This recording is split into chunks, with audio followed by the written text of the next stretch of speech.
السلام علیکم ورحمۃ اللہ وبرکاتہ۔ الحمدللہ رب العالمین والصلاة والسلام علی سید الانبیاء واشرف المرسلین وعلی آلہ الطیبین الطاہرین واصحابہ الراشدین الاکرمین وعلی محبیہم وتابعیہم بإحسان الی یوم الدین، واشہد ان لا الہ الا اللہ وحدہ لا شریک لہ، واشہد ان سیدنا و نبینا و مولانا محمدا عبدہ ورسولہ، اما بعد فاعوذ باللہ من الشیطان الرجیم، بسم اللہ الرحمن الرحیم۔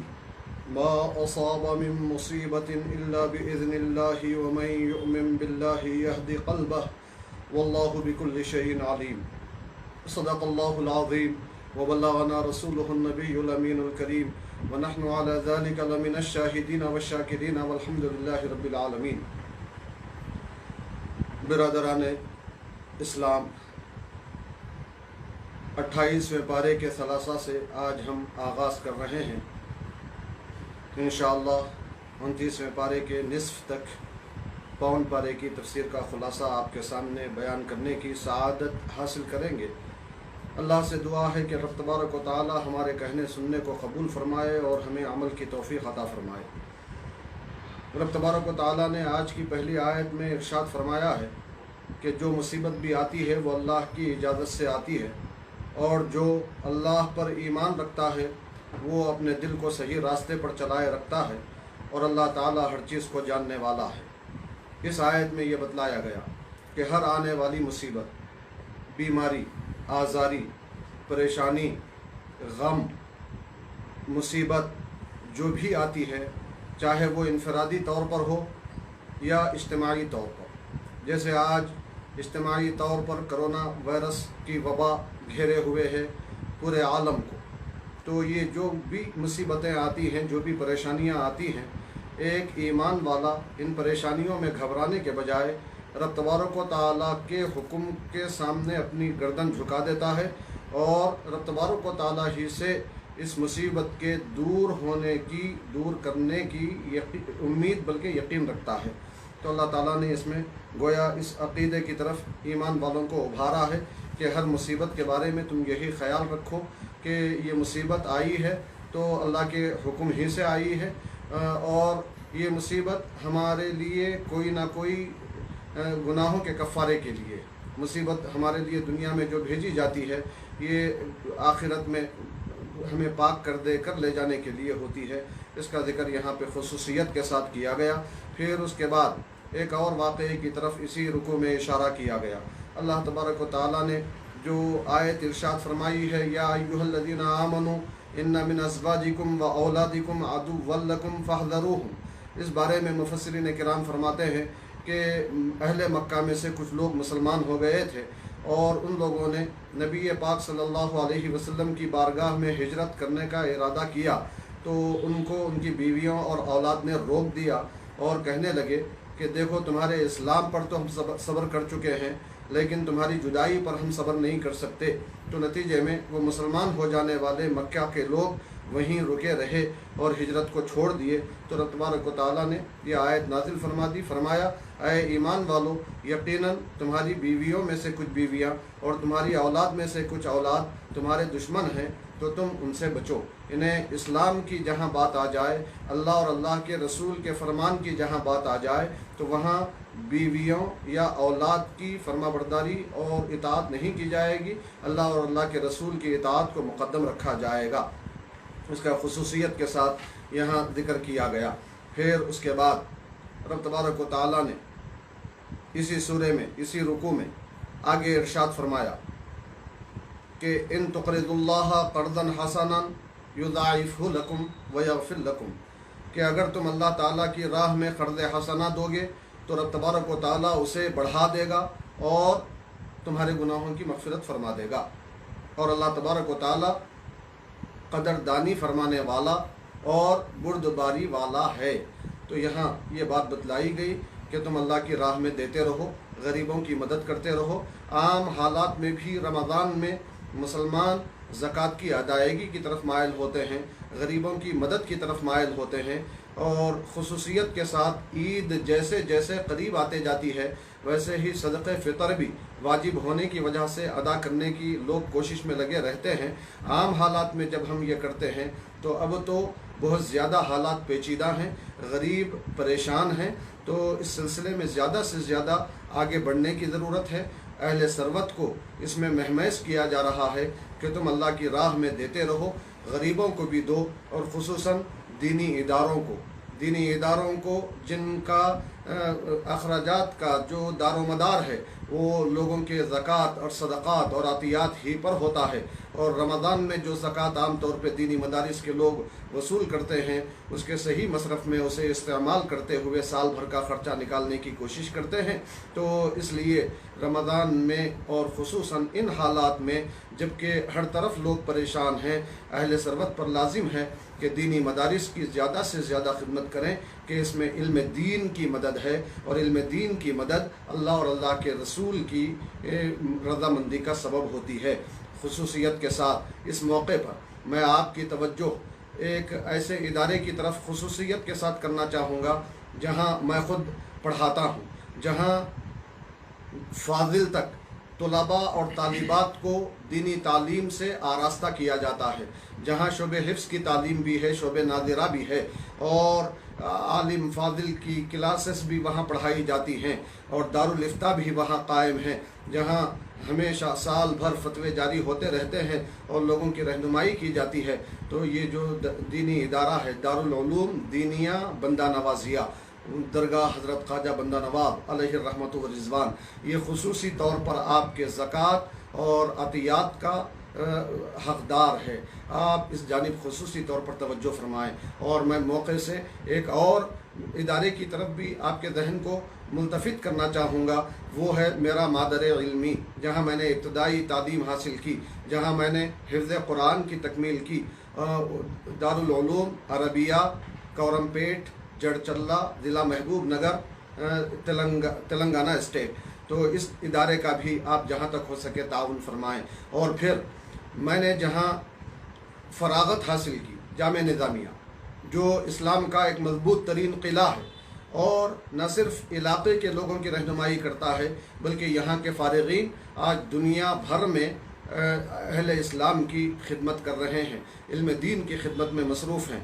तो जामे निज़ामिया का भी खुसूसियत के साथ आप ज़कात व आतियात के ज़रिए से ताउन फरमाएँ। और फिर एक और ख़ास इदारा जो अरबी मीडियम का है, जिसे हैदराबाद में है, जिसे हम अल-माहद अद-दीनी अल-अरबी के नाम से जानते हैं, उस इदारे का भी ज़रूर आप ताउन फरमाएँ। ज़कात व सदक़ात और आतियात के ज़रिए से मौजूदा हालात में ये दीनी मदारिस और दीगर दीनी मदारिस जहाँ जहाँ जैसे जैसे मुमकिन हो वहाँ वहाँ अपना दस्त ताउन दराज करें, क्योंकि हालात बहुत ही नागुफ्ताबह हैं। फिर उसके बाद रब तबारक व तआला ने फरमाया कि तुम जो कुछ अल्लाह की राह में देते हो, गरीबों की मदद करते हो, आलिमुल गैबि व शहादा, अल्लाह ताला गैब का भी जानने वाला है, हाजिर का भी जानने वाला है। तुम जो छुपा कर देते हो वो भी जानता है, जो ज़ाहिर करके देते हो वो भी जानता है। और इस इल्म के लिए अल्लाह तबारक व तआला अज़ीज़ है, गालिब है और हकीम है। रब तबारक व तआला ये जो जान कर तुमको इसका सवाब देगा उसमें अपनी हिकमत है। फिर उसके बाद ये सूरा ख़त्म होता है। अगला सूरा सूरह तलाक़ है। सूरह तलाक़ के शान नुज़ूल के बारे में रिवायत में आता है, इमाम बुखारी अलैहि रहमत व रिज़वान ने रिवायत की है कि हज़रत अब्दुल्लाह इब्न उमर रज़ियल्लाहु ताला अन्हुमा ने अपनी बीवी को तलाक़ दे दी इस हाल में कि वो हालत हैज़ में थी। इस बात का जिक्र हज़रत उमर फ़ारूक रज़ियल्लाहु ताला अन्हु ने सरकार पाक सल्लल्लाहु अलैहि वसल्लम से किया, तो रसूल पाक सल्लल्लाहु अलैहि वसल्लम गुस्से में आ गए और फरमाया कि अब्दुल्ला को चाहिए कि वो अपनी बीवी को लौटा ले, फिर उसको अपने पास रोके रखें यहाँ तक कि वो पाक हो जाए, फिर जब दोबारा वो नापाक हो फिर पाक हो, फिर अगर उनके लिए ये ज़ाहिर हो कि तलाक़ देना ही बेहतर है तो उन्हें तलाक़ दे दें, इस हाल में कि वो ख़ातून पाक हों और इस पाकी में उन्होंने अपनी बीवी से हमबिस्तरी ना की हो। तो ये इद्दत है। इसी इद्दत को शुमार करने का रब तबारक व तआला ने यहाँ इस सूरह की पहली आयत में इरशाद फरमाया फ़तल्लिक़ूहुन्ना लिइद्दतिहिन्ना व अहसुल इद्दता, कि तुम इन औरतों को उनकी इद्दत के लिए तलाक दो जब इंतहाई नाचाकी हो, निबाह की कोई सूरत बाकी न हो, तो ऐसी सूरत में ये इद्दत के दिनों का शुमार करते हुए तुम इनको तलाक दे सकते हो। ये दोनों की भलाई के लिए बेहतरीन रास्ता है। ये खुसूसियत के साथ यहाँ इस सूरे में फरमाया गया। फिर उसके बाद एक और मसला यहाँ बतलाया गया कि दूसरे पारे में जो औरतें तलाक याफ्ता होती हैं उनकी इद्दत बतलाई गई थी। उनकी इद्दत वहाँ ये बतलाई गई थी कि यतरब्बसना बिअनफुसिहिन्ना सलासता कुरू, के तलाक याफ्ता औरतें अपनी इद्दत 3 महीने तक, 3 नापाकियों के मुकम्मल होने तक इंतज़ार करेंगी, गुजारेंगी। तो अब सवाल ये पैदा हुआ सहाबाए किराम के जहन में, और सहाबा ने अर्ज़ किया, या रसूल अल्लाह, ऐसी औरतें जिनको हैद ना आता हो, नापाकी ना आती हो, उम्र के ज़्यादती की वजह से वो सने इयास को पहुँच चुकी हों, उन औरतों की इद्दत क्या होगी? तो रब तबारक व तआला ने इसी सूरे में वो मसाइल भी बयान फरमाया कि वल्लाई यइस्ना मिनल महीद मिन निसाइकुम इन इर्तबतुम फ़इद्दतुहुन्ना सलासतु अशहुर, कि वो औरतें जो आयसा हो चुकी हों, उनकी नापाकी का सिलसिला मौकूफ़ हो चुका हो, अगर तुम उनकी इद्दत के बारे में शक में पड़ रहे हो तो सुनो, उनकी इद्दत 3 महीने है। और इसी तरह वल्लाई लम यहिज़्न, वो औरतें भी जिनको इब्तिदाही से नापाकी के अय्याम शुरू ना हुए हों, उनको भी तलाक हो गई है, तो यही हुक्म होगा। और फिर इसी तरह व उलातुल अहमाली अजलुहुन्ना अन यज़अना हम्लहुन, और हमल वाली औरतों को अगर इत्तफाक से तलाक हो जाए तो उनकी इद्दत यह है कि वो वज़अ हमल कर दें, इन्हें उनकी डिलीवरी हो जाए तो उनकी इद्दत मुकम्मल हो जाएगी। इसका जिक्र रब तबारक व तआला ने यहाँ फरमाया। फिर उसके बाद इस सूरे के आखिर में रब तबारक व तआला ने अपनी शान बयान करते हुए फरमाया कि अल्लाह वो है जिसने 7 आसमानों को पैदा फरमाया है और उन्हीं के मिसल ज़मीन को भी पैदा फरमाया है। जिस तरह 7 आसमान हैं वैसे ही 7 ज़मीनें भी हैं। यहाँ इसकी दलील इस आयत मुबारका से दी गई। फिर उसके बाद अगला सूरह तहरीम है। तहरीम कहते हैं हराम कर लेने को। इसका शान नुज़ूल बयान करते हुए फरमाते हैं कि नबी पाक सल्लल्लाहु अलैहि वसल्लम अपनी अज़वाज मुतहरात की बारी तक़सीम फरमाया करते थे कि हर एक की एक दिन की बारी होती थी। तो जिस दिन हज़रत उम्मुल मोमिनीन हफ्सा रज़ी अल्लाह ताला अन्हा की बारी थी, जो हज़रत उमर फ़ारूक रज़ी अल्लाह अन्हु की साहिबजादी हैं, उन्होंने रसूल पाक सल्लल्लाहु अलैहि वसल्लम से अपने वालिदैन के घर जाने की इजाज़त चाही। सरकार ने उनको इजाज़त दे दी। जब वो चली गई तो सरकार ने अपनी बांदी हज़रत मारिया क़िबतिया रज़ी अल्लाह अन्हा को हज़रत हफ्सा के कमरे में बुलाया और वहीं उनके साथ रसूल पाक सल्लल्लाहु अलैहि वसल्लम आराम किए। जब हज़रत हफ्सा वापस लौट के आई तो हज़रत मारिया क़िबतिया को अपने कमरे में मौजूद पाई तो उनको बहुत गीरत महसूस हुई।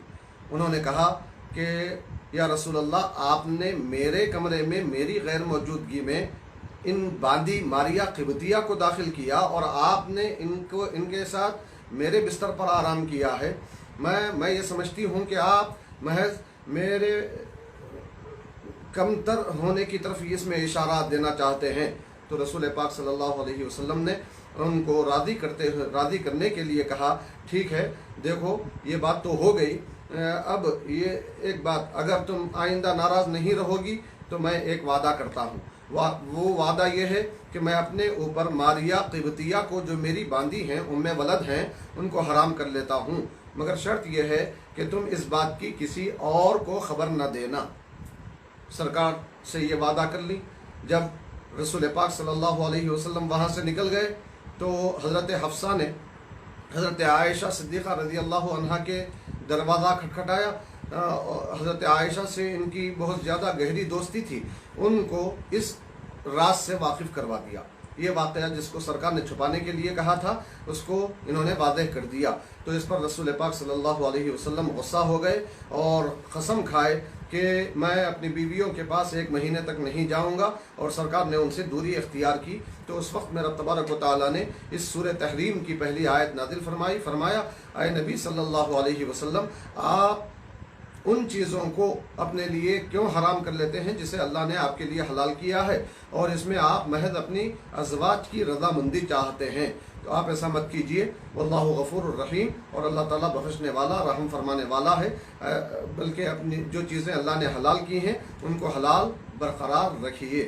اس کا خصوصیت کے ساتھ ذکر کیا گیا۔ پھر اسی سورہ میں ایک عام حکم تمام مسلمانوں کو دیا گیا۔ اللہ نے فرمایا اے ایمان والو، تم اپنے آپ کو بھی دوزخ سے بچاؤ اور اپنے گھر والوں کو بھی۔ اس میں ذمہ داری دی گئی انسان کو اپنی حفاظت کی بھی اور اپنے اہل و عیال کے، اپنے بچوں کی حفاظت کی بھی۔ کس سے بچاؤ؟ فرمایا دوزخ سے بچاؤ۔ کیسی ہے دوزخ؟ فرمایا اس کا ایندھن انسان اور پتھر ہے، اور وہ دوزخ ایسی خطرناک جگہ ہے کہ جو دوزخ میں جائے گا وہاں سے بھاگ کر نکل نہیں سکے گا، چھٹکارا اپنی مرضی سے حاصل نہیں کر سکے گا۔ کیوں؟ اس لیے کہ اس پر نگہبان اور نگران جو فرشتے ہیں وہ زبان کے بھی سخت ہیں، دل کے بھی سخت ہیں، وہ اللہ کے حکم کی نافرمانی نہیں کرتے۔ خصوصیت کے ساتھ اس کا ذکر کیا گیا۔ پھر اس کے بعد انسان سے چونکہ گناہ ہوتے رہتے ہیں، اللہ تعالیٰ نے فرمایا اے ایمان والو، تم اللہ کی بارگاہ میں سچی توبہ کرو۔ جب سچی توبہ کرو گے تو یقیناً رب تبارک و تعالیٰ تمہارے گناہوں کو مٹا دے گا اور تمہیں جنتوں میں داخل فرمائے گا جس کے نیچے سے نہریں بہتی ہیں۔ اس دن، جس دن کہ اللہ نہ نبی پاک کو رسوا کرے گا اور نہ آپ پر ایمان لانے والوں کو رسوا کرے گا۔ اس میں بڑا مژدہ ہے، بڑی خوشخبری ہے کہ ایک طرف رسول پاک صلی اللہ علیہ وسلم کا مقام و مرتبہ بھی بتلایا جا رہا ہے کہ اور دوسری طرف امت کے لیے بھی بشارت ہے۔ سرکار کا مرتبہ یہاں اس اعتبار سے اجاگر کیا گیا کہ حضرت ابراہیم علی نبینا علیہ الصلاۃ والسلام جو ابو الانبیاء ہیں، ان کی ایک دعا قرآن پاک میں ملتی ہے کہ انہوں نے دعا کرتے ہوئے اللہ سے کہا تھا کہ وَلَا تُخْزِنِي يَوْمَ يُبْعَثُونَ، اے اللہ مجھے قیامت کے دن رسوا نہ فرما۔ حضرت ابراہیم بحیثیت رسول و نبی اور اللہ کے بندے ہونے کے اعتبار سے اللہ سے جو معروضہ کرنا چاہیں، جس انداز میں کرنا چاہیں، آپ کو حق تھا، آپ نے کیا۔ آپ نے کہا کہ اے اللہ مجھے قیامت کے دن رسوا نہ کرنا۔ وہاں حضرت ابراہیم نے معروضہ کیا۔ یہاں رسول پاک صلی اللہ علیہ وسلم کی شان بتاتے ہوئے اللہ فرما رہا ہے کہ اے نبی، تمہیں اپنے زبان سے کچھ کہنے کی ضرورت نہیں، اس سے پہلے ہی میں تم سے وعدہ کرتا ہوں کہ قیامت کے دن آپ کو ہرگز بھی رسوا نہیں کروں گا۔ ارے آپ کو رسوا کرنا تو دور کی بات ہے، جو آپ پر ایمان لائے وہ بھی رسوائی سے محفوظ رہیں گے آپ کے نسبت کے طفیل۔ یہ مژدہ بھی ایمان والوں کو اس میں دے دیا گیا۔ پھر اس کے بعد رب تبارک و تعالیٰ نے 2 کافر عورتوں کی مثال بیان فرمائی۔ ایک تو حضرت نوح علیہ السلام کی بیوی، دوسرا حضرت لوط علیہ السلام کی بیوی۔ یہ دونوں کافرات تھیں نبیوں کی بیویاں، مگر تھیں کافراں، اور ان دونوں کے ساتھ، ان دونوں نبیوں کے ساتھ ان دونوں عورتوں نے خیانت کی، تو نتیجہ یہ ہوا کہ ان کے لیے بھی اللہ تبارک و تعالیٰ نے دوزخ کا وعدہ فرمایا اور فرما دیا کہ تم دونوں دوزخ میں داخل ہو جاؤ اور ہمیشہ وہاں رہنا ہے۔ یہ کافرہ عورتوں کا ذکر کرنے کے بعد 2 ایمان والی خواتین کا بھی رب تبارک و تعالیٰ نے ذکر فرمایا۔ ایک تو حضرت آسیہ بنت مزاحم ہیں جو فرعون کی بیوی تھیں، ایمان والی تھیں۔ کافر کی بیوی ایمان والی، بڑی فضل والی، بڑی شرف والی۔ ان کے شرف اور فضیلت کے بارے میں رسول پاک صلی اللہ علیہ وسلم نے ارشاد فرمایا کہ کمولا من الرجال کثیر، مردوں میں تو بہت سارے لوگ کامل ہوئے، ولم یکمل من النساء الا آسیۃ امرأۃ فرعون ومریم ابنۃ عمران وخدیجۃ بنت خویلد وفضل عائشۃ علی النساء کفضل السرید علی سائر الطعام۔ فرمایا کہ عورتوں میں سوائے آسیہ کے جو فرعون کی بیوی تھی، اور اسی طرح حضرت مریم کے جو حضرت عمران کی بیٹی تھی، اور اسی طرح حضرت خدیجہ بنت خویلد کے جو ام المؤمنین ہیں، کوئی عورت مکمل نہیں ہوئی۔ مردوں میں تو بہت سارے مکمل ہوئے۔ اب رہا ام المؤمنین عائشہ صدیقہ رضی اللہ عنہا کی فضیلت کی بات، تو سرکار نے فرمایا کہ حضرت عائشہ کی فضیلت دوسری عورتوں پر ایسے ہی ہے जैसे दूसरे खानों पर सरीद खाने को फजीलत हासिल है। सरीद खाना क्या होता है, इस सिलसिले में ذہن में रखें। मुख्तलिफ इलाक़ों में मुख्तलिफ तरीक़ों से ये सरीद तैयार किया जाता है, जिसमें बुनियादी अंसुर जो होता है गोश्त और गेहूँ और तरकारी वगैरह भी उसमें शामिल की जाती है। तो गोश्त और गेहूं का ये बुनियादी अंसुर है, और गोश्त और गेहूं को मिलाकर जो चीज़ बनाई जाती है हमारे इलाके में उसे हरीस का नाम दिया जाता है। तो ये हरीस ये बड़ी ताकतवर चीज़ और तमाम खानों पर इसको बड़ी फजीलत हासिल, इसीलिए सरकार फरमा रहे हैं कि हज़रत आयशा को दूसरी औरतों पर ऐसे ही फजीलत हासिल है जैसे इस हरीस नामी खाने को, सरीह नामी खाने को दूसरे तमाम खानों पर फजीलत हासिल है। वाक़यातन मुफस्सिरीन किराम फरमाते हैं कि एक मरतबा हज़रत सैयदना मूसा आला नबीना अलैहिस्सलातु वस्सलाम ने रब तबारक व तआला की बारगाह में कमज़ोरी की शिकायत की। इलाहुल आलमीन, कमज़ोरी महसूस कर रहा हूँ, क्या खाऊँ? तो रब तबारक व तआला ने आपको गेहूँ और गोश्त मिलाकर खाने का हुक्म फरमाया, यानी यही हरीस जिसे आप कह सकते हैं, और अरब के इलाके में इसी को गोया सरीद कहा गया है। तो बहरहाल यहाँ इसकी फजीलत बतलाई गई। तो ये हज़रत आसिया बिनते मुज़ाहिम है, एक जो ईमान वाली है, काफिर की बीवी थी। दूसरी वो खातून जिनकी शादी नहीं हुई और औलाद हुई, हज़रत मरियम। हज़रत मरियम, ये मरियम वो बुज़ुर्ग खातून हैं जिनका नाम रब तबारक व तआला ने कुरान पाक में बयान फरमाया। इसकी हिकमत क्या है? मुफस्सिरीन किराम फरमाते हैं ईसाइयों का अकीदा था कि हज़रत मरियम खुदा की बीवी है, तो रब तबारक व तआला ने हज़रत मरियम का नाम लिया। और उमूमी तौर पर बड़े लोगों का तरीक़ा ये होता है कि कभी अपनी बीवी को नाम से नहीं पुकारते, कुछ दूसरे और अलक़ाबात से पुकारते हैं। तो रब तबारक व तआला ने यहाँ हज़रत मरियम का नाम लेकर बता दिया कि ऐ लोगो, जब तुम अपने आप को बड़ा समझते हो तो अपनी बीवी को नाम लेकर पुकारना तुम अपने शान के ख़िलाफ़ समझते हो।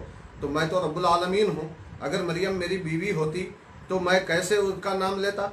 नाम लेना ख़ुद बता रहा है कि ये ईसाइयों के अक़ीदे के एतबार से मरियम खुदा की बीवी हरगिज़ नहीं है। ये मरियम, यह रब तबारक व तआला के क़ुदरत की बड़ी निशानी है कि बग़ैर शादी के इनको बेटा पैदा हुआ। हज़रत ईसा अला नबीना अलैहिस्सलातु वस्सलाम आपके वतन से दुनिया में जलवागर हुए।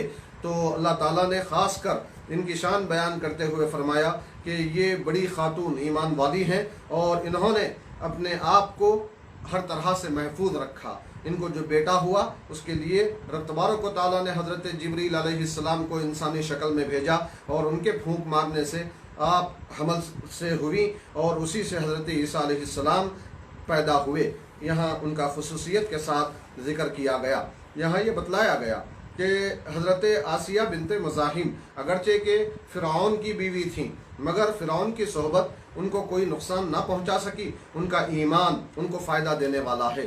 फिर उसके बाद अगला सूरह मुल्क है। इस सूरह मुल्क की फजीलत में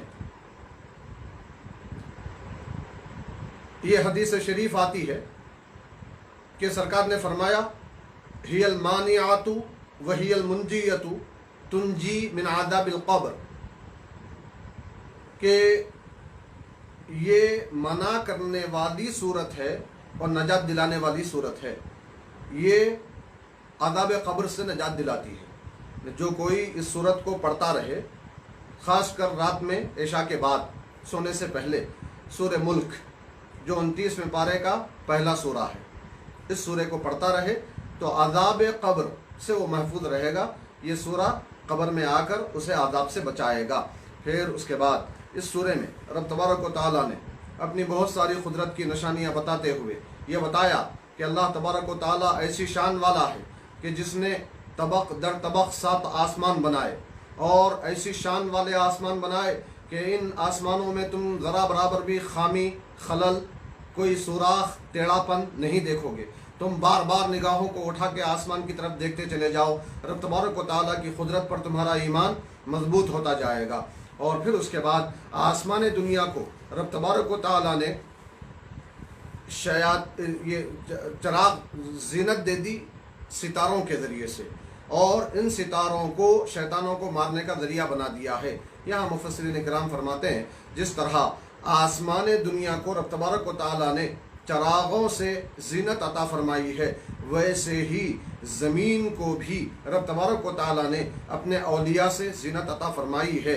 जैसे आसमान के तारे शैतान को मारने के लिए बनाए गए हैं आसमान की जीनत के साथ, वैसे ही औलिया किराम भी ज़मीन की जीनत और ख़ूबसूरती के साथ शैतान को मारने और शैतान के मकर फ़रेब को ख़त्म करने के लिए रखे गए हैं। ये अल्लाह की शान है। फिर उसके बाद रब तबारक व तआला ने जहाँ बहुत सारे मज़ामीन बयान फरमाए हैं, वहीं फरमाया कि ये काफिर बार बार ये कहते रहते हैं कि ऐ मोहम्मद अरबी सल्लल्लाहु अलैहि वसल्लम, तुम जो आदाब का वादा कर रहे हो अगर सच्चे हो तो ये आदाब कब आएगा? तो अल्लाह ने फरमाया, ऐ हबीब आप फरमा दीजिए कि हकीकी इल्म अल्लाह के पास है, मैं तो वाज़ेह तौर पर आगाह करने वाला हूँ। जब ये लोग उस अज़ाब को क़रीब देख लेंगे तो उस वक्त इन काफिरों के चेहरे काले पड़ जाएंगे और अल्लाह की जानिब से कह दिया जाएगा कि यही वो अज़ाब है जिसका तुमसे वादा किया जाता रहा या जिसको तुम तलब करते रहे। फिर अल्लाह फरमाता है, हबीब फरमा दीजिए कि तुम्हारा क्या ख्याल है कि अगर अल्लाह ताला मुझे हलाक कर दे और मेरे साथ वालों को भी हलाक करे, या अल्लाह ताला हम सब पर रहम फरमाए, तो काफिरों को दर्दनाक अज़ाब से कौन बचाएगा? ऐ हबीब, इनके कुछ जवाब देने से पहले आप ही जवाब दे दीजिए कि वो रहमान है, हम उस पर ईमान ला चुके हैं, उसी पर हमने भरोसा किया है। तुम अनक़रीब जान लोगे कि कौन खुली गुमराही में है, इन्हें आज़ाब तुम ही पर आने वाला है और अल्लाह हमारे साथ हमेशा रहम का मामला फरमाने वाला है। फिर अल्लाह ने फरमाया कि ऐ हबीब सल्लल्लाहु अलैहि वसल्लम, ये भी फरमा दीजिए कि तुम क्या समझते हो कि अगर तुम्हारा पानी ज़मीन की गहराइयों में चला जाए तो कौन साफ़ सुथरा पानी ज़मीन में से निकाल के ला सकता है? ज़मीन की गहराइयों में पानी चला जाए, अल्लाह भेज दे तो कोई है लाने वाला? कोई लाने वाला नहीं सिवाय अल्लाह के। ये सूरह मुल्क की आखिरी आयत है। मुफस्सिरीन किराम फरमाते हैं कि यहाँ जब ये सूरा ख़त्म करें तो ये जवाब में कहें कि अल्लाहु रब्बुल आलमीन, कि ये पानी अगर ज़मीन की गहराइयों में चला जाए तो कौन लाने वाला है अच्छे पानी को पीने के लिए? तो तुम जवाब में कहो कि अल्लाहु रब्बुल आलमीन। नमाज में अगर ये सूरा पढ़ रहे हैं वहाँ नहीं कहेंगे, बैरून नमाज जब तिलावत कर रहे हों तो सूरह मुल्क के अख्तिताम पर बोलेंगे अल्लाहु रब्बुल आलमीन। फिर उसके बाद अगला सूरा सूरह कलम, नून वल कलम। इस सूरे में रब तबारक व तआला ने इब्तिदा में नबी पाक की शान बयान फरमाई। फरमाया उस वक्त में जबकि काफिरों ने नाऊज़ बिल्लाह आपको मजनून कहा था। ख़ास कर बात चल रही है वलीद इब्ने मुग़ीरा नामी बदबख्त की, गुस्ताख की। इसने सरकार की शान में गुस्ताखी करते हुए आपको मजनून कह दिया था, पागल कह दिया था।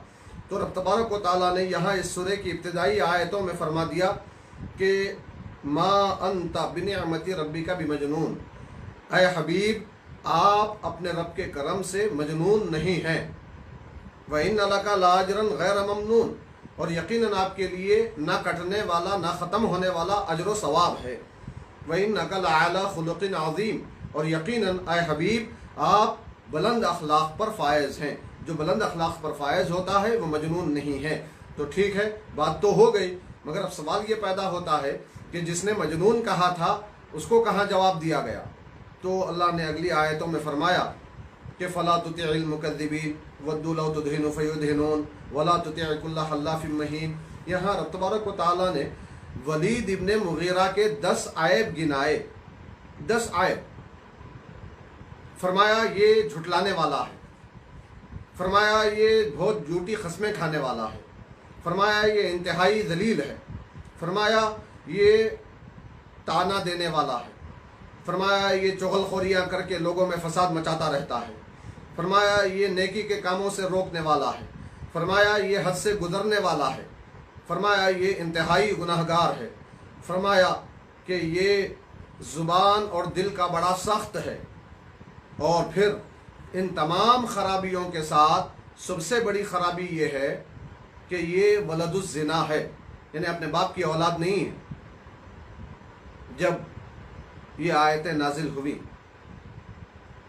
तो फरमाते हैं कि वलीद इब्न मुगीरा सीधा सीधा अपनी वालिदा के पास गया, माँ के पास गया, और माँ की गर्दन पे उसने तलवार रख दी और कहा कि आज मोहम्मद ने मेरे 10 आयब गिनाए हैं, उनमें से 9 को मैं जानता हूँ कि वो हक़ हैं, मुझ में मौजूद हैं खराबियाँ। 10वें के बारे में सिवाय तेरे कोई नहीं बता सकता, बता मेरा बाप कौन है।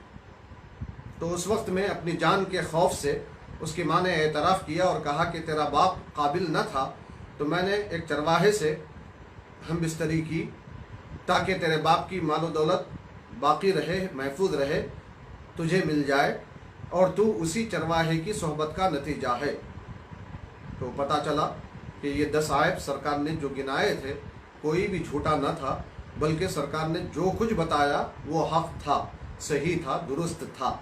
अब सवाल यही है कि उसने तो सरकार को मजनून कहा था, तो उसके 10 आयब गिनाने से क्या उसका जवाब हो गया? मुफस्सिरीन किराम फरमाते हैं हाँ, जवाब हो गया, क्योंकि सरकार ने उसके 10 आयबों में ऐसा आयब भी बयान फरमाया जिसको उसकी माँ के सिवा कोई नहीं जानता था। माँ के सिवा किसी और के इल्म में वो आयब नहीं था। अब सरकार ने बता दिया, गोया गैब की बात बता दी, और गैब की बात बताने वाला नबी, और नबी जो होता है वो मजनून नहीं होता, गोया जवाब हो गया। क्योंकि जो नबी होगा वो मजनून नहीं, और जो मजनून होगा वो नबी नहीं हो सकता, और जो नबी नहीं हो सकता वो गैब की खबर नहीं बता सकता।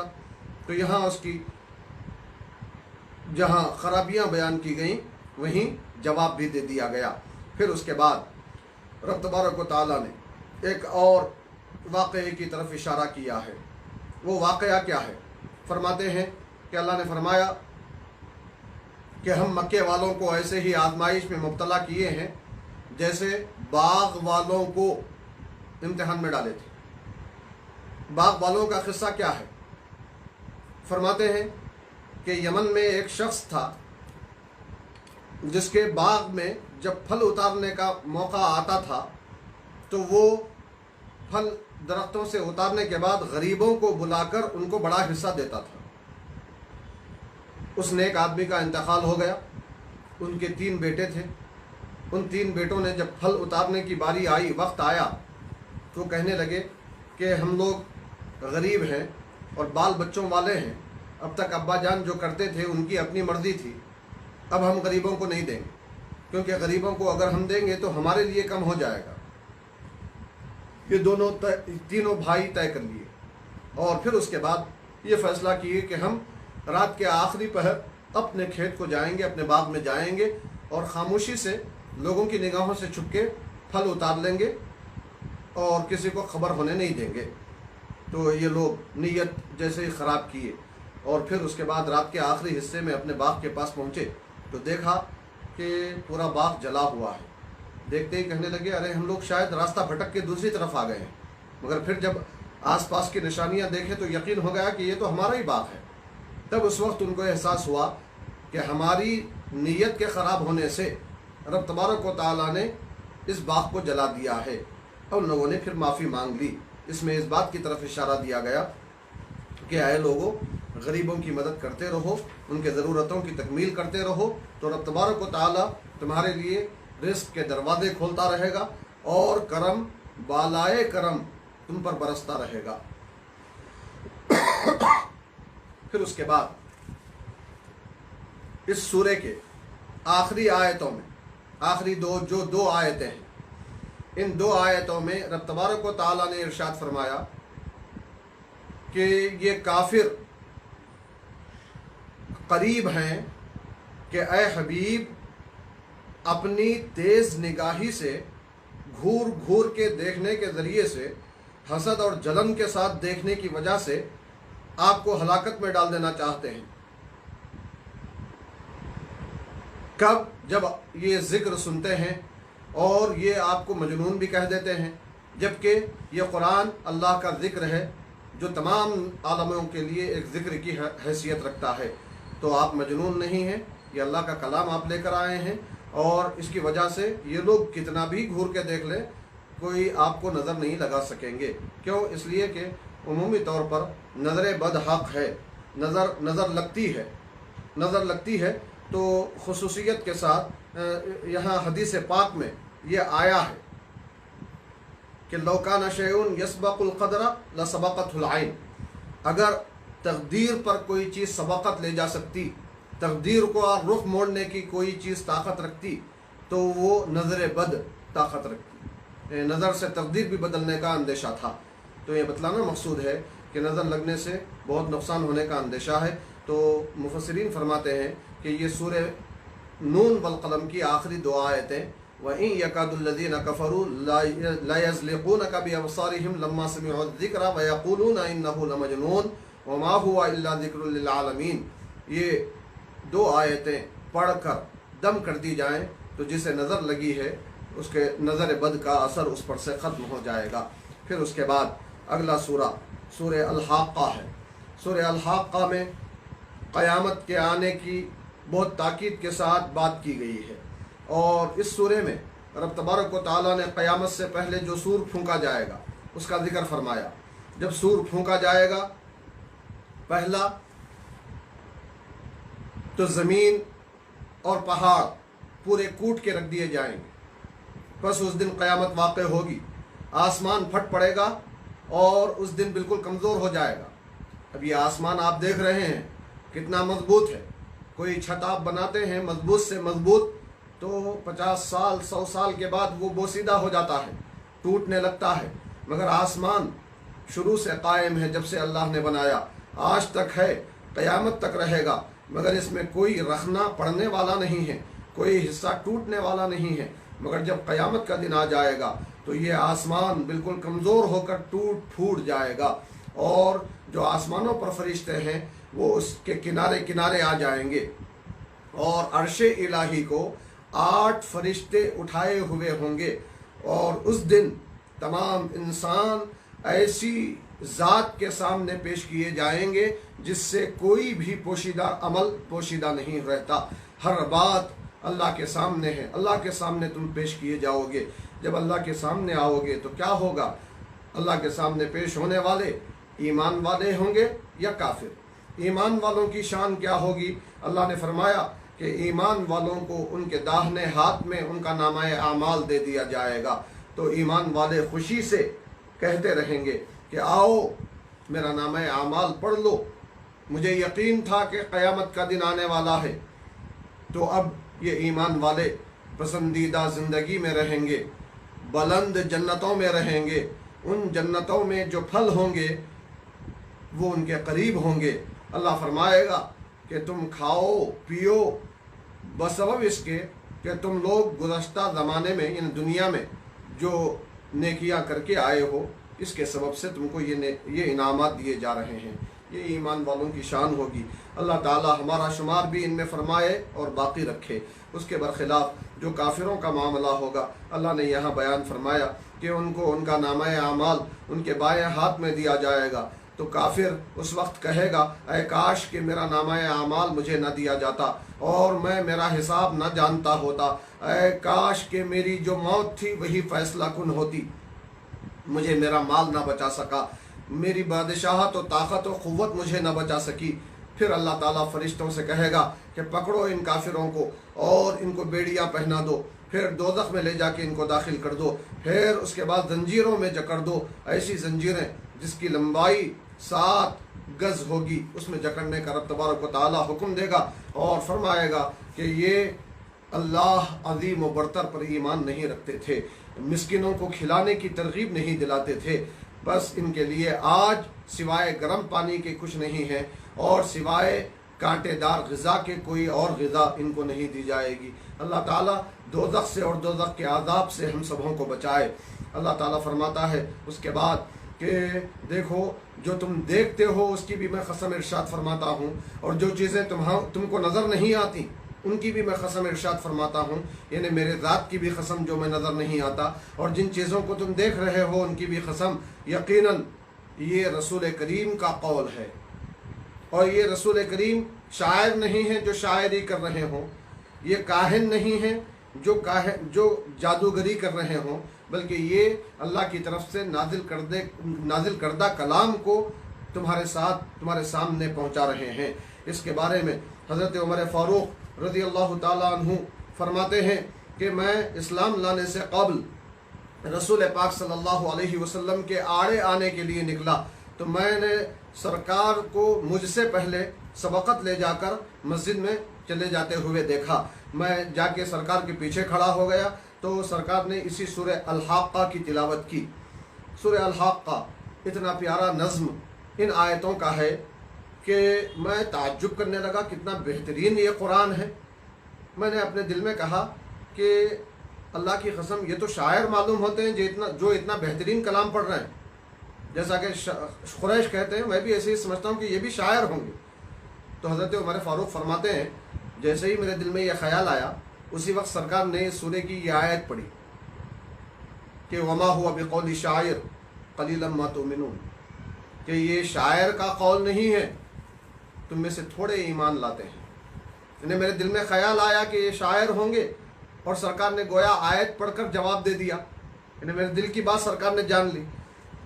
سرکار نے میرے دل کی بات جان لی تو فوری مجھے خیال آیا کہ یہ شاید جادوگر ہیں جو دلوں کی بات بھی جان لیتے ہیں۔ اتنا میرا سوچنا تھا کہ سرکار نے اگلی آیت پڑھ دی جس میں اللہ نے فرمایا کہ ولا بقول کاہن، یہ جادوگر کا بھی قول نہیں ہے، جادوگر کا بھی قول نہیں ہے، یہ اللہ کا کلام ہے جو رب العالمین ہے۔ یہ میں نے سنا تو میرے دل میں اسلام گھر کرنے لگا، اسلام میرے دل میں بیٹھنے لگا، اسلام کی عظمت، شان و شوکت میرے دل میں بیٹھنے لگی۔ اب سوچیں اور غور کریں کہ اس زمانے میں لوگ سرکار کے علم غیب کو دیکھ کر ایمان لاتے تھے۔ یہاں حضرت عمر فاروق سرکار کا علم غیب دیکھ کر ایمان کی تحریک پیدا کر رہے ہیں اپنے دل میں۔ اس سے پہلے حضرت عباس رضی اللہ عنہ کا واقعہ بھی آپ 9 پارے کی تفصیل میں سن چکے ہیں کہ حضرت عباس رضی اللہ عنہ نے بھی سرکار کی شان علم غیب کو دیکھا اور ایمان لائے۔ تو یہ اس زمانے کے لوگ سرکار کے علم غیب کو جان کر مان کر ایمان لاتے تھے، اور آج زمانہ کتنا انحطاط پذیر ہو چکا ہے کہ لوگ ایمان والے ہونے کا دعویٰ کر کے علم غیب کا انکار کرنے کی کوشش کرتے نظر آتے ہیں۔ اللہ توفیق دے، ایمان، صحیح ایمان، صحابہ کے ایمان جیسا ایمان لانے کی تمام دنیا کے مسلمانوں کو توفیق عطا فرمائے۔ پھر اس کے بعد یہ سورہ ختم ہوتا ہے۔ اگلا سورہ سورہ معارج۔ اس سورہ معارج میں اس کا شان نزول بتایا گیا۔ حضرت عبداللہ ابن عباس رضی اللہ تعالیٰ عنہما سے روایت ہے کہ نضر ابن حارث نامی کافر نے کہا تھا۔ کب کہا تھا؟ جب رسول پاک صلی اللہ علیہ وسلم نے اسے عذاب الہی سے ڈرایا تھا۔ کیا بولا تھا وہ؟ جس کا ذکر 9 پارے میں تھا کہ اس نے کہا اللہم ان کان ھذا ھو الحق من عندک فامطر علینا حجارۃ من السماء، اے اللہ اگر یہ قرآن تیری جانب سے حق ہے، اگر یہ اسلام تیری جانب سے حق ہے اور ہم اس کو قبول نہیں کر رہے ہیں تو تو ہم پر آسمان سے پتھروں کی بارش نازل فرما۔ یہ نضر ابن حارث نامی کافر نے کہا تھا۔ تو اللہ تبارک و تعالیٰ نے اس کا جواب اس سورے کی پہلی آیت سے دیا۔ فرمایا کہ سأل سائل بعذاب واقع، ایک پوچھنے والا واقع ہونے والے عذاب کا سوال کرتا ہے۔ کس کے لیے یہ واقع ہونے والا ہے عذاب؟ فرمایا للکافرین، کافروں کے لیے۔ جب یہ عذاب آئے گا تو کیا ہوگا؟ فرمایا لیس لہ دافع، اس عذاب کو کوئی روکنے کی طاقت نہیں رکھتا۔ تو اس کا ذکر خصوصیت کے ساتھ اس سورے کے آغاز میں کرتے ہوئے اللہ نے فرمایا کہ یہ عذاب جب آئے گا، وہ عذاب کب آئے گا؟ قیامت کے دن آئے گا۔ قیامت کا دن کیسا ہوگا؟ فرمایا کہ اس قیامت کا دن، اس کی مقدار 50,000 سال کے برابر ہوگی۔ 50,000 سال۔ تو یہ 50,000 سال یہاں فرمایا گیا، اور پھر سورہ سجدہ میں اسی دن کو قیامت کے 1,000 سال کے برابر قرار دیا گیا تھا۔ تو یہ دونوں میں اتنا فرق کیوں؟ ایک طرف فرمایا جا رہا ہے کہ یہ قیامت کے دن 1,000 دن کے برابر، اور ایک طرف یہاں فرمایا جا رہا ہے کہ 50,000 سال کے برابر۔ تو مفسرین کرام فرماتے ہیں کہ اس قیامت میں مختلف احوال ہوں گے، مختلف احوال۔ یہ جو حالتیں ہوں گی یہ 50,000 سالوں کے برابر 50,000 حالتیں ہوں گی، اور کسی کے لیے یہ دن 1,000 سال کے برابر ہوگا۔ اور ایمان والے کے لیے تو حدیث پاک میں آیا ہے کہ یہ قیامت کا اتنا طویل ترین دن 2 رکعت نماز پڑھنے کے وقت کے برابر ہوگا۔ کیوں؟ اس لیے کہ ان کا معاملہ ایمان والا ہے اور اللہ کے فضل و کرم والا ہے۔ اللہ تعالی ہمارا شمار بھی ان میں فرمائے اور باقی رکھے۔ اور آج کا آخری سورہ جو 29ویں پارے کا نصف والا سورہ ہے، سورہ نوح علیہ السلام۔ حضرت نوح علیہ السلام کا اس سورہ میں تفصیل سے ذکر کیا گیا، اس اعتبار سے اس سورہ کو سورہ نوح کا نام دیا گیا۔ حضرت نوح علیہ السلام نے اس میں اپنی قوم کو دعوت دینے کا ذکر کیا، ہر طرح سے لوگوں کو سمجھاتے رہے مگر لوگ نہیں مانے۔ حضرت نوح علیہ السلام فرماتے ہیں اس سورہ میں کہ اے اللہ، میں نے لوگوں کو علانیہ بھی بلایا، پوشیدہ طور پر بھی ان کو بلایا۔ میں نے لوگوں سے کہا تھا کہ اے لوگو، تم اپنے رب سے مغفرت مانگو، یقیناً اللہ تعالیٰ مغفرت عطا فرمائے گا، اور اس استغفار کا فائدہ اللہ کی جانب سے یہ تمہیں ملے گا کہ اللہ تعالیٰ تم پر موسلا دھار بارش برسائے گا، تمہاری مال کے ذریعے سے مدد کرے گا اور اولاد کے ذریعے سے مدد کرے گا، اور تمہارے لیے باغات بنا دے گا اور تمہارے لیے نہریں جاری کر دے گا۔ تو ان آیتوں کے تحت میں مفسرین کرام فرماتے ہیں، حضرت حسن رضی اللہ عنہ اپنی مجلس میں بیٹھے ہوئے تھے، ایک شخص آیا اور اس نے کہا کہ حضرت بارش نہیں ہو رہی ہے، دعا فرمائیے۔ تو آپ نے فرمایا کہ استغفار کرو۔ اس کے کچھ دیر کے بعد دوسرا شخص آیا، اس نے کہا کہ حضرت میں مفلس و محتاج ہوں، مال و دولت نہیں ہے، آپ دعا فرمائیے۔ تو آپ نے اس سے بھی کہا کہ استغفار کرو۔ پھر اس کے بعد ایک تیسرا شخص آیا، اس نے کہا کہ حضرت بے اولاد ہوں، دعا فرمائیے۔ تو آپ نے اس سے بھی کہا کہ تم استغفار کرو۔ چوتھا شخص آیا، اس نے کہا کہ حضرت باغ میں پھل نہیں لگ رہے ہیں، دعا فرمائیے، نہروں میں پانی نہیں ہے، دعا فرمائیے۔ تو آپ نے فرمایا استغفار کرو۔ لوگوں نے پوچھا، 3 الگ الگ ضرورت والے آئے، تینوں کو آپ نے چار الگ الگ ضرورت والے آئے، چاروں کو آپ نے ایک ہی علاج تجویز فرمایا، سبب کیا ہے؟ تو آپ نے انہی آیتوں کی تلاوت فرمائی اور فرمایا کہ استغفار کی وجہ سے اللہ کا وعدہ ہے کہ انہو کانا غفارا، اللہ بخشنے والا، مغفرت عطا فرمانے والا ہے۔ جب مغفرت عطا فرما دیتا ہے بندے کے استغفار پڑھنے پر، تو اللہ تعالیٰ موسلا دھار بارش برساتا ہے اور مال اور اولاد کے ذریعے بھی مدد کرتا ہے اور باغات کو بھی سرسبز و شاداب بنا دیتا ہے۔ تو خیر، ہر طرح سے حضرت نوح علیہ السلام اپنی قوم کو سمجھاتے رہے۔ جب قوم مسلسل انکار پر انکار کرتی رہی تو بالآخر حضرت نوح علیہ السلام نے اپنی قوم کے لیے بددعا کی، فرمایا کہ ربی انہم عصونی، اے میرے پروردگار، ان بدبختوں نے میری نافرمانی کی، واتبعوا من لم یزدہ مالہ وولدہ ومکروا مکرا کبارا الا خسارا ومکروا مکرا کبارا، کہ یہ لوگ پیروی کرے انہی لوگوں کی جو ان کے مال اور اولاد میں سوائے نقصان کے کچھ اور اضافہ نہیں کرتے، اور یہ مسلسل چالوں پر چالیں، بڑی بڑی چالیں چل رہے ہیں، اے اللہ ان کو کرنا کیا ہے؟ تو آخر میں حضرت نوح علیہ السلام نے فرمایا ان لوگوں کی حالت کو بیان کرتے ہوئے کہ ربی لا تذر علی الارض من الکافرین دیارا، کہ اے میرے پروردگار، تو زمین پر کسی کافر کو گھروں میں رہتا بستا نہ چھوڑ۔ کیوں؟ انکا ان تذرہم یضل عبادک، اے اللہ اگر تو انہیں چھوڑ دے گا تو یہ تیرے بندوں کو گمراہ کریں گے، ولا یلدوا الا فاجرا کفارا، اور اے اللہ یہ سوائے فاجر اور ناشکروں کے، گناہ گاروں اور نافرمانوں کے کسی اور اولاد کو پیدا نہیں کریں گے۔